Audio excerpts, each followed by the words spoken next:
တိုင်းလူတိုင်းဟာကိုမဆုံးမသေးသည်မြကိုမပြင်သေးသည်မြဆရာမိဘတွေဘလောက်ပဲဆုံးမကိုဆုံးမနိုင်မှသာလေအရင်ခြေဆုံးသောပုဂ္ဂိုလ်ဖြစ်တယ်ကိုတမိုးထားလေးစားတဲ့ပုဂ္ဂိုလ်တိုင်းဟာ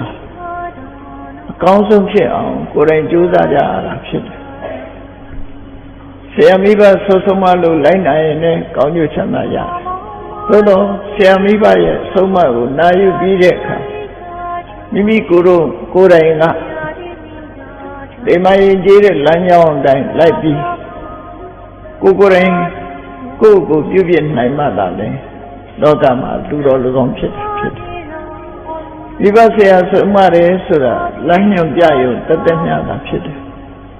ကိုယ်တိုင်လှုပ်တာမပါဘူးဆိုလို့ရှိရင်ပြည်စုံတဲ့ယဉ်ကျေးမှုဆိုတာမဖြစ်နိုင်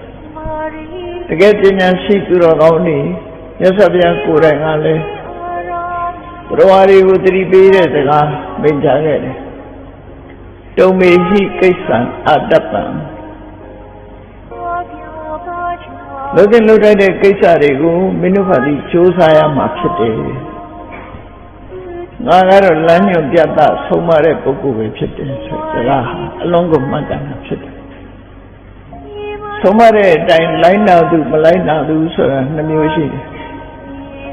လိုက်နာတဲ့ပုဂ္ဂိုလ်တွေကကောင်းကျိုးချမ်းသာရပြီးမလိုက်နာတဲ့ပုဂ္ဂိုလ်ကကောင်းကျိုးချမ်းသာမရနိုင်ဘူး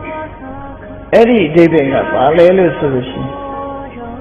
လူတွေဟာကိုမဆုံးမနိုင်သေးသမျှ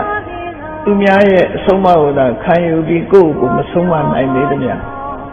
လူလောကမှာအသုံးကျတဲ့ပုဂ္ဂိုလ်ဆိုဖြစ်ဖို့ခဲနေတယ်လို့ဆိုလို့